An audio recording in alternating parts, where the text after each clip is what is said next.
I'm Evan Lang, owner of ETL Services. Today we're doing a solid surface Sinmar products install in a shower. It's a large format panel. It's non-porous, completely waterproof. It's a zero grout system. Gets one big panel on the back, two panels on the side with a little silicone to seal it off. Yesterday when we got here, we took out the old fiberglass surround and a cast iron tub. And then we put in a new Sinmar solid surface shower pan, and then we prepped the walls with a moisture resistant drywall. On this one, we didn't have to demo all of the wallboard. More or less, the backer is just to allow the solid surface to glue to. Best things to look out for is a good solid substrate, somewhat plumb and true. You want to put all your blockers in the wall for your grab bars, your seats, your handrails, all your accessories.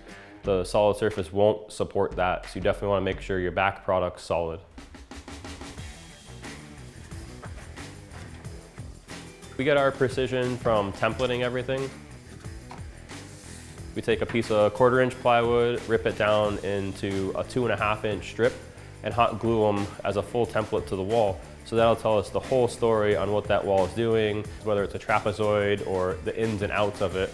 And templating allows you to see that whole picture instead of trying to use a level and a tape measure to try guessing what that measurements will end up being.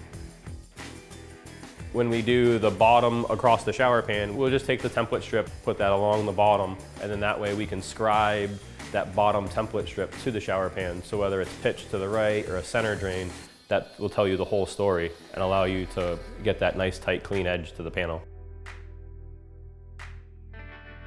So once we template the walls, we'll bring our panel out and we like the centipede from Bora set up. We'll put the panel on that, we'll put our template on top of that, and that'll allow us to scribe the template to the panel and give us a perfect template when the panel is finished cut. When we set our templates up on our finished product panel, we always try to go to either the top finished edge or the right or left finished edge. That way you have that consistency with the finished always being the best piece on the panel.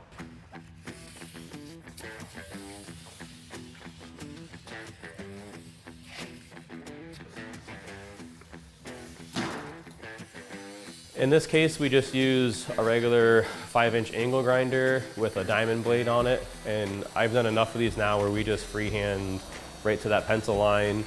When we cut the panels, we hold the grinder at a slight angle. That way when your finished edges kiss each other, instead of trying to fight with the back side of it, gives you a little bit better of a finish on it. There's a lot of different ways to cut the final product. It's like once you get your template, obviously it's giving you that perfect line. So you can use a track saw, the belt sander, grinder, circular saw, all kind of depends what you're comfortable with. We used to use a grinder and then a belt sander to hone it in. Over the years of doing it, we've just got really comfortable using that grinder to follow that final line, so that way you can follow the curve and the wave in the wall.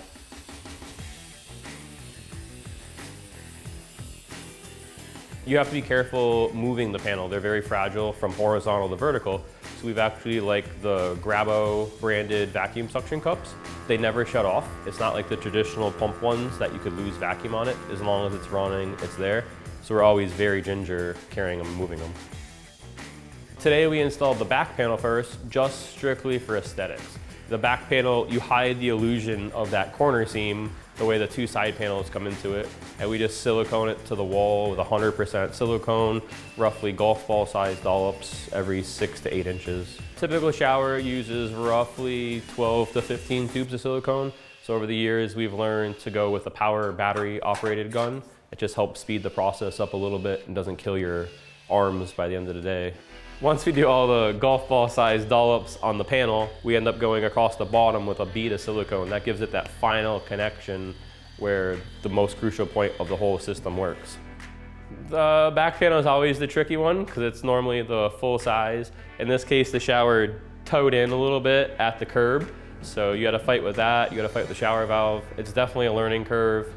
Be as ginger as you possibly can, trying to get that back one in. Once we get the panel into position and up against the wall, I just take a 4-foot level as a nice hard straight edge, and we'll put some body weight into it to push that in and make sure it's seated well into the silicone. After we installed the back panel today, we did the opposite of the water wall. Same process, we templated all the sides and keeping that line tight to where the back panel and the side panel are going to meet to scribe the template into that.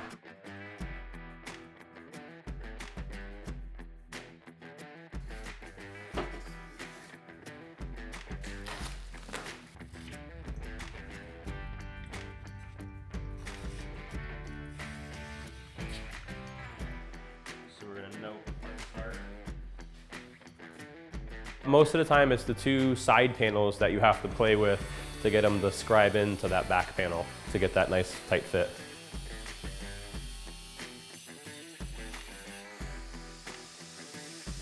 Once we got that back panel in with the golf ball size silicones, we check to make sure that finished edge is perfectly plumb with the walls.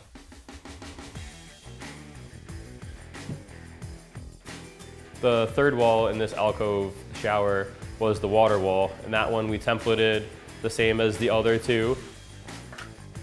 In this case, we had the shower valve and we had the shower head, the template, and all we would do is just run a cross piece across the bottom, and that gives you the location of the center of that shower valve and where to drill those holes, so they're very precise.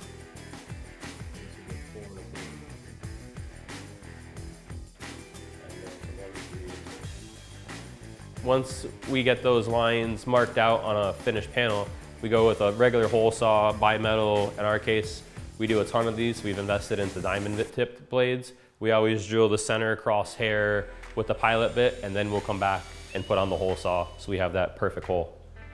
Depending on your product, is a stone base for the one we did today, so the diamond blade works better. A lot of times we'll just use a regular bimetal or a carbide tipped hole saw, works just as well.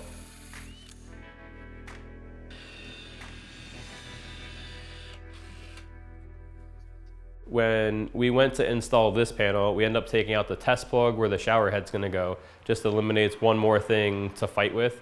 And then we put the panel in the same way, and we'll check for plumbness on that finished edge again. Once we get the two side panels in and all the panels in, we'll use a paint grade acetone to clean and prep everything for the sealant part. We'll start with a color match caulking in the corners that'll deflect the light that passes through the final silicone. Once that's cured, when we get into the final top coat of silicone, we'll clean it one more final time, and then we'll apply a 3/16 silicone bead to all the vertical and horizontal joints in the shower, and I'll just take my finger and give it that final tooling to give it that perfect finished look. My biggest tip is less is more for silicone in the corners. You don't want that giant blowout when you tool it. You also can buy a toolkit to pull the silicone to give you that nice crisp clean edge. We like to use a clear or a translucent silicone, so once that dries, it gives you a slightly haze, so that way you don't see the reflection coming back through it. Today we installed the niche that we received from Sinmar. It's an ordered product, and that's completely made in their shop. In this case, we just use the regular multi-tool, the multi-tool blade and the vacuum to catch the dust. We always have it on the job site with us, and it's way less dust than trying to use an angle grinder in the house to catch all that thrown dust throughout the house. And that just gets a bead of silicone also around the inside flange and gets glued to that wall for a finished product.